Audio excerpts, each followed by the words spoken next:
A gente vai estar falando hoje sobre Pedro na prisão e a oração da igreja, tá? Aproveitar que a gente está nesse momento aí de quarentena, né? As recomendações são para que nós fiquem em casa. Então a gente já vamos aproveitar e vamos compartilhar um pouquinho aqui da palavra de Deus, aproveitar esse momento que a gente está em casa, o pessoal está de quarentena, né? E a gente vai estar falando um pouquinho aqui sobre a prisão de Pedro e a oração da igreja. Oi Rose, tudo bem? Boa tarde. Maria Clara, psicologia, tudo bem? Boa tarde. Tá? Se você tem uma Bíblia aí, quiser acompanhar a leitura, é Atos dos Apóstolos, tá bom? Capítulo 12, tá no Novo Testamento aí, tá joia? Primeiro vem Mateus, Marcos, Lucas, João, aí você tem Atos dos Apóstolos. A gente vai estar falando sobre a prisão de Pedro e a oração da igreja, tá? Eu vou esperar só mais alguns segundos para ver se o pessoal vai entrar aí, ver como tá o meu áudio, tá, pessoal? Se tiver me ouvindo bem aí, pode estar mandando uma luzinha aí, um joinha, tá bom? Tá dando para ouvir bem? Estão me ouvindo bem? Estou aqui no meu quarto, tá? Oi Rose, tudo jóia? E essa live ela vai ficar, lógico, né, na bio aí do Instagram durante 24 horas disponíveis. E depois eu vou estar subindo esse vídeo aqui para a plataforma do YouTube, lá no canal Evangelho Agora, onde você também pode acompanhar, onde você vai ver aí esse vídeo completo. Oi Camila, tudo bem? Boa tarde. Tá? Nós vamos estar falando sobre a prisão de Pedro e a oração da igreja. Vai ser bem rapidinho, só uma meditação aqui pra gente. Oi Maura, boa tarde, tudo jóia? Tá? Então vamos lá.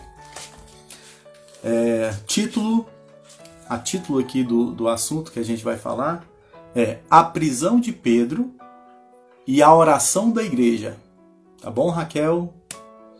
Eu vou estar fazendo aqui a leitura oficial para a gente comentar sobre o assunto, tá bom? O texto está escrito em Atos dos Apóstolos, capítulo 12. Diz assim: Por aquele mesmo tempo, o rei Herodes estendeu as mãos sobre alguns da igreja para os maltratar.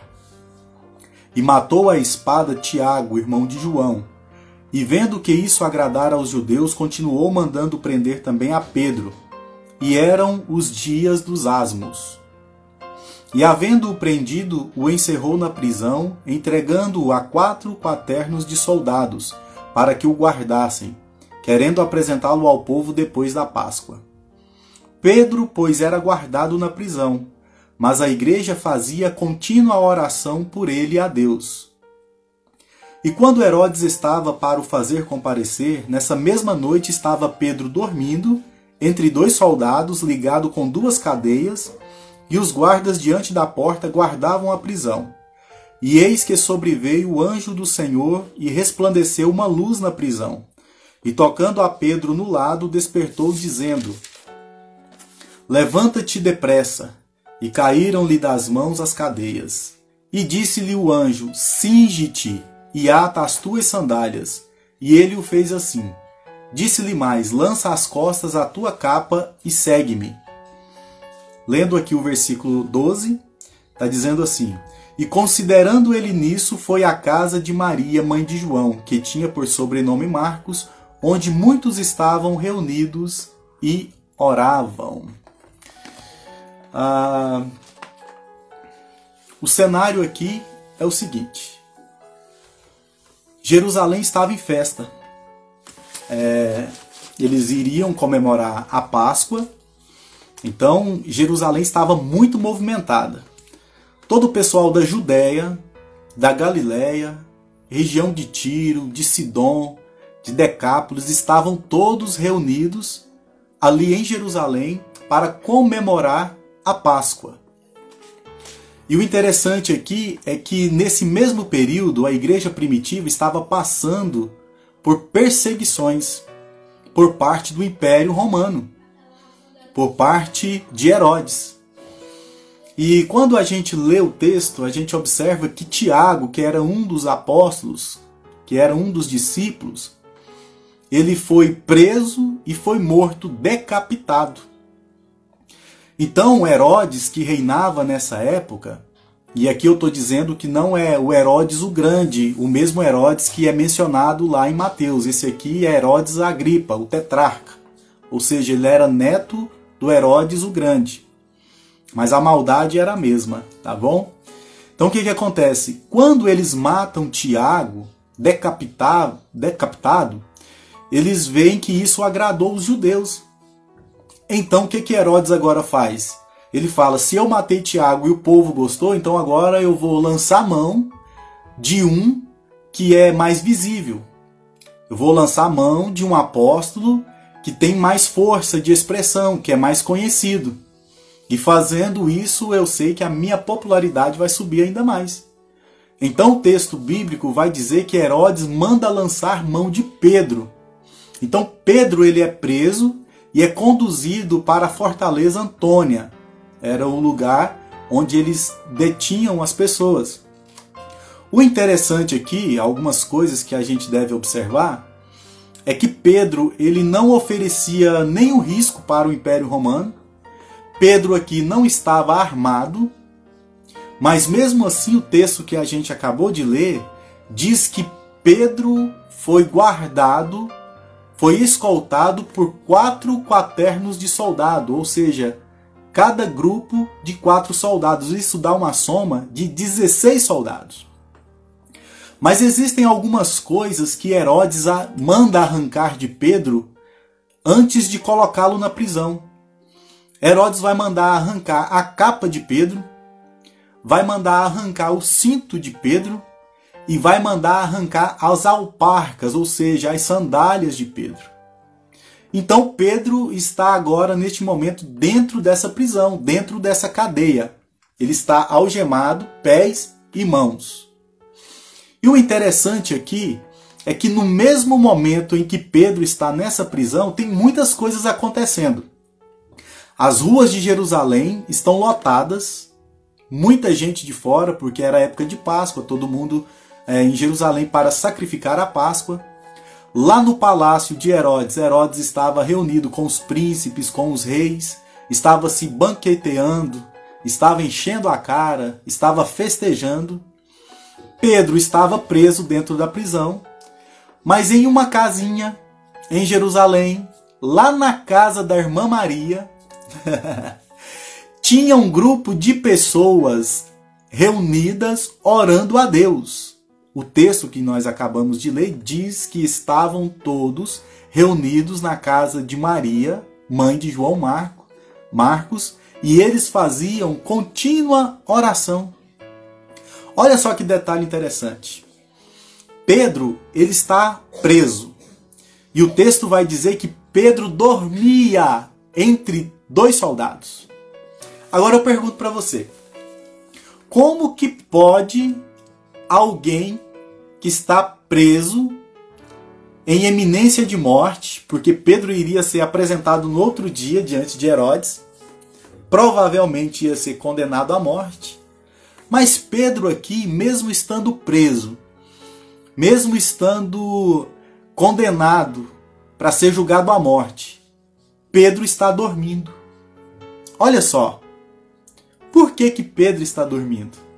Se coloque no lugar de Pedro, se fosse eu, se fosse você, que estivesse preso, que estivesse que aparecer diante de Herodes no outro dia, provavelmente para ser condenado à morte. Você conseguiria dormir em um ambiente e numa pressão psicológica dessa? Não precisa responder, responda para você mesmo. Mas o interessante aqui é que o texto diz que Pedro dormia. E por que Pedro dormia? Porque Pedro era crente. A palavra crente ela vem de crer.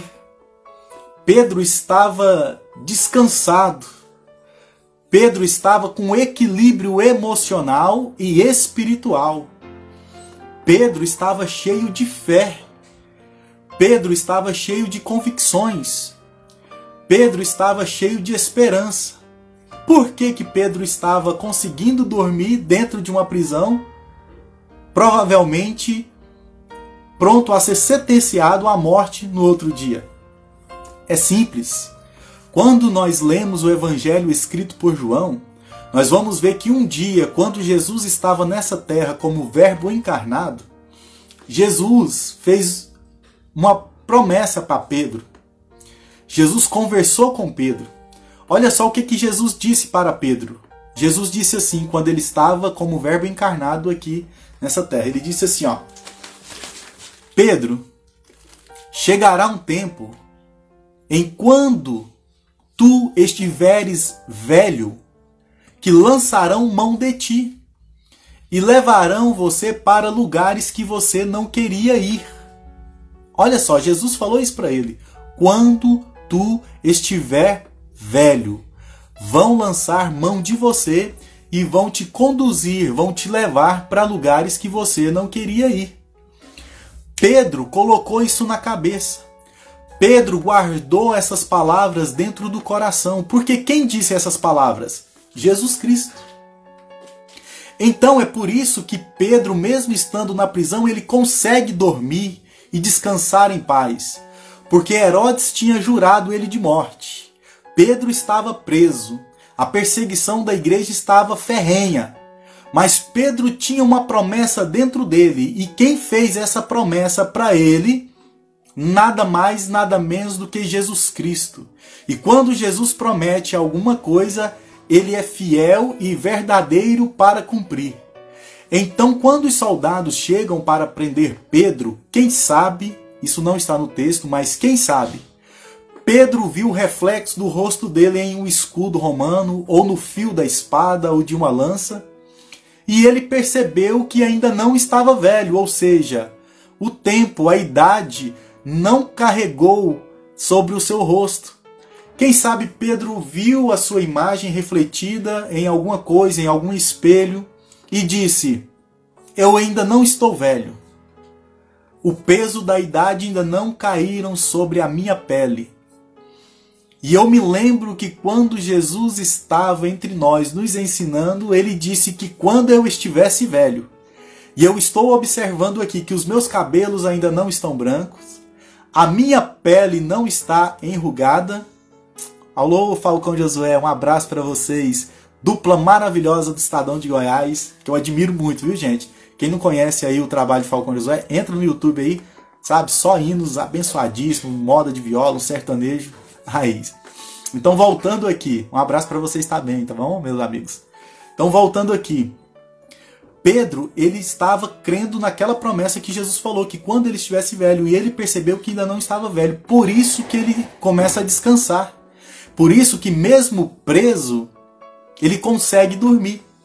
E só consegue dormir e descansar quem tem a promessa e acredita nela. Mas perceba que enquanto Pedro está dormindo, está preso entre dois soldados, a igreja que estava reunidos na casa da irmã Maria, eles estavam fazendo contínua oração. Digamos que eles estavam assim: Senhor, nosso Deus, Tiago foi morto, foi decapitado, nós estamos sofrendo perseguições. Pedro, nosso amigo, está preso. Provavelmente amanhã Herodes vai mandar matar. Mas nós cremos no teu poder, nós cremos na tua unção, nós cremos no teu agir. Faça alguma coisa, Senhor. Pedro é nosso amigo. Visita Pedro nessa prisão.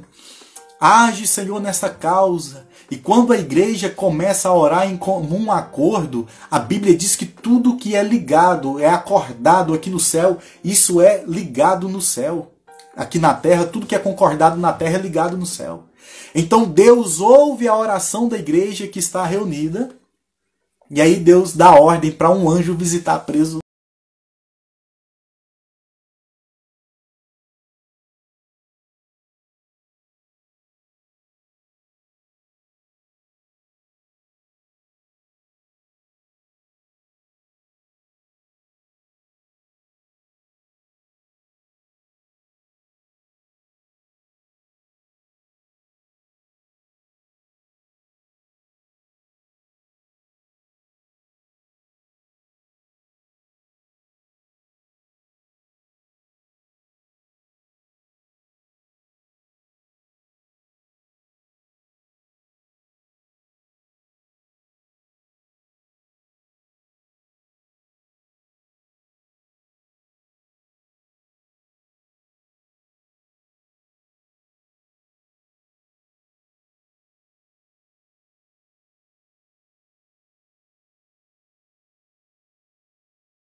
Rod, ela ouve a voz de Pedro, nem chega a abrir a porta. Ela corre para dentro de novo e diz: Pedro está aí.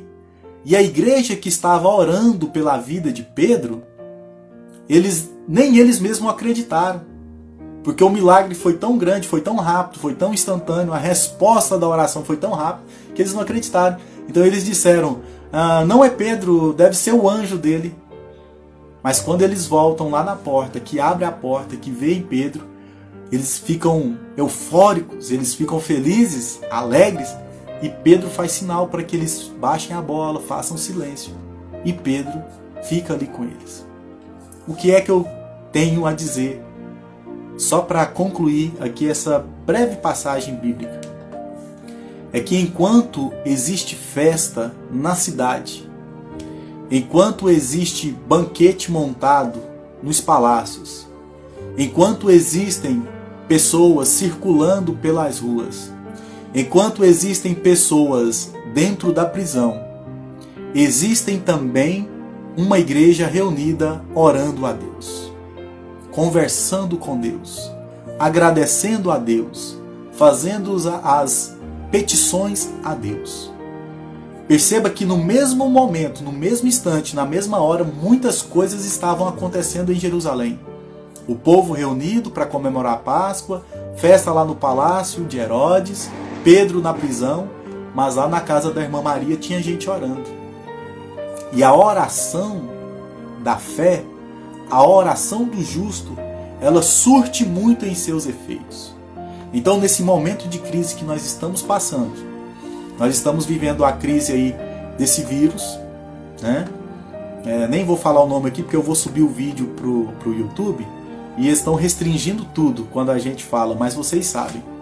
Enquanto o mundo está passando pela crise econômica, vocês podem ter certeza que existe uma igreja orando em meio a esse caos. E a igreja que eu digo, gente, não é igreja A nem igreja B, não é placa, não é nome de igreja. Igreja que eu estou me referindo se chama Igreja Você, Igreja Eu. Porque o apóstolo Paulo diz que nós somos a igreja viva do Senhor na terra. Que o nosso corpo é templo e morada do Espírito Santo de Deus. Então é essa igreja que estou me referindo. Por isso eu convoco você, vamos orar. Vamos orar. O próprio Jesus disse: orai sem cessar. Porque em meio à crise, Deus sempre ele vai guardar o povo, aquele que invoca o nome dele. Eu não estou falando de religião e nem de religiosos, estou falando de igreja. A Bíblia diz que todo aquele que invoca o nome do Senhor será salvo. Todo aquele que invocar o nome do Senhor será salvo. A Bíblia também diz que nenhuma condenação há para os que estão em Cristo Jesus. Se você está em Cristo Jesus, nenhuma condenação há para ti, meu irmão. Eu digo isso com toda certeza, pautado na palavra.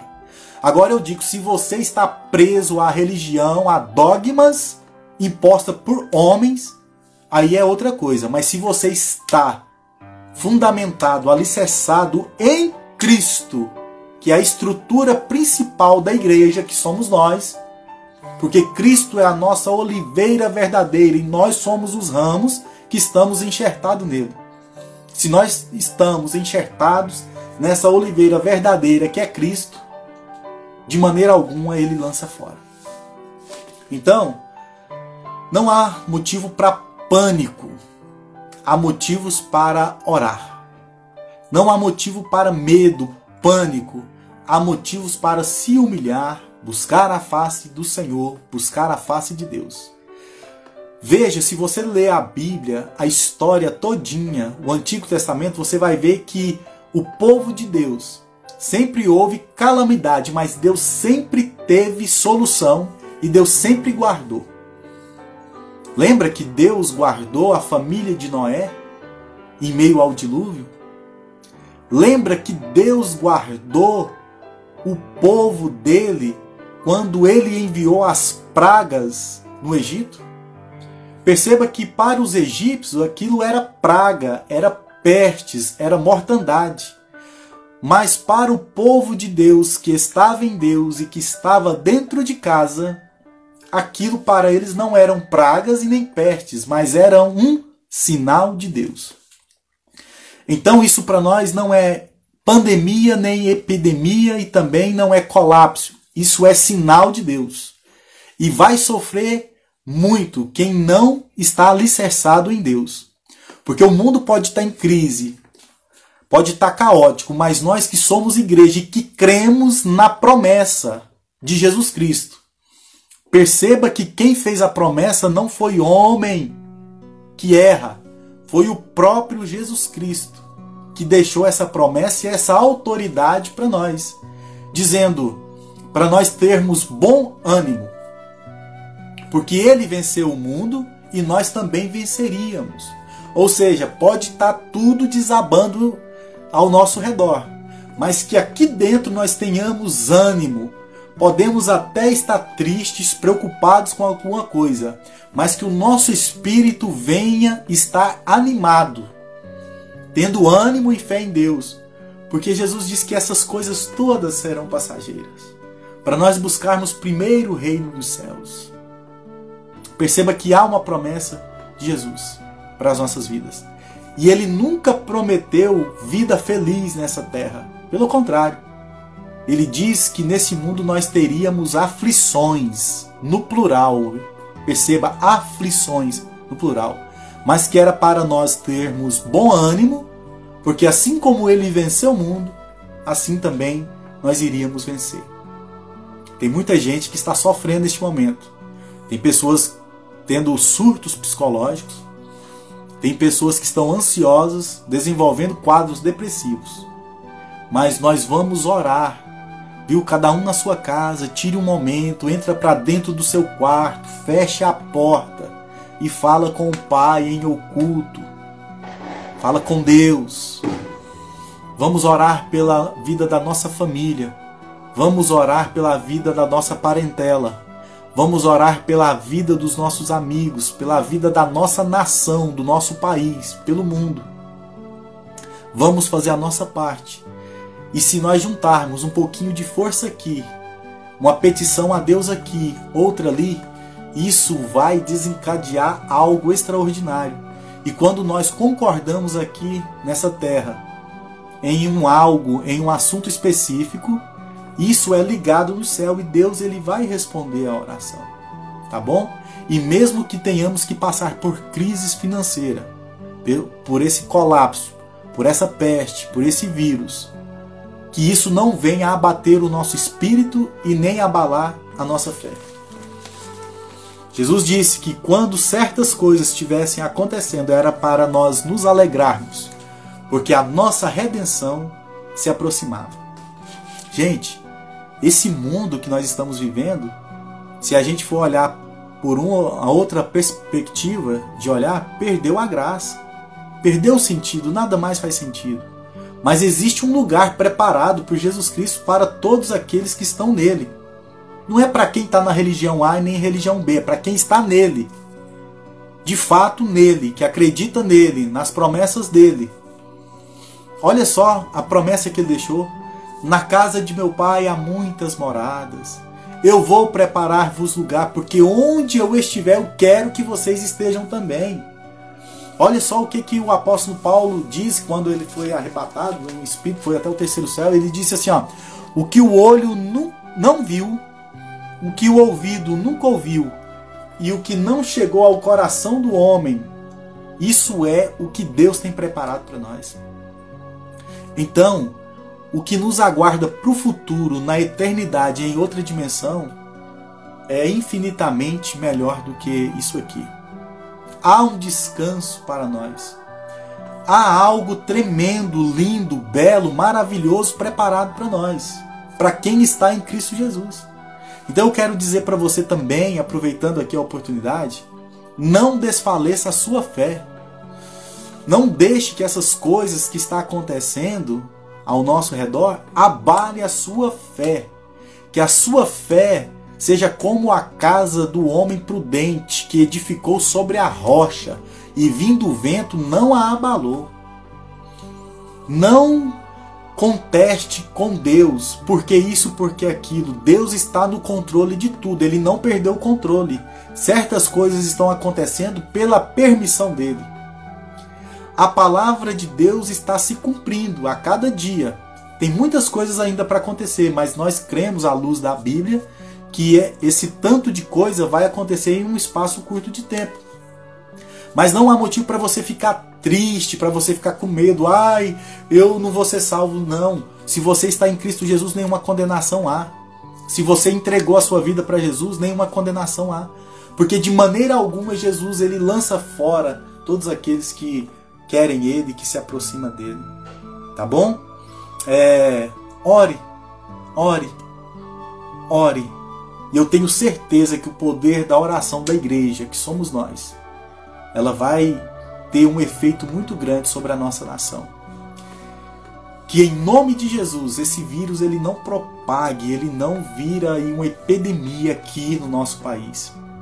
Que a nossa economia ela seja estabilizada e que a nossa fé não seja abalada. E mesmo que isso tudo acontecer, se esparramar, que a nossa fé não venha a ser abalada. E nós temos que alegrar, porque nós estamos vivendo o tempo do fim. Isso é um sinal de que o Senhor está vindo buscar o povo dele. Quem é o povo dele? É você, é eu. Todos aqueles que acreditam na salvação do nosso Messias, do nosso Salvador, de Jesus Cristo, o unigênito do Pai, o Filho de Deus, aquele que só Ele é intermediador entre Deus e os homens. Tá bom? Quero agradecer aqui a participação de todos vocês, a Tawane, tá bom? Nós venceremos, tá, Tawane? Um abraço para minha amiga Sara também, Gília. Um beijo muito especial para minha filha, Fernanda Gabriela. Oi, filha, papai te ama, tá? Tô com saudades. Permanece firme aí, tá bom? Ore por nós.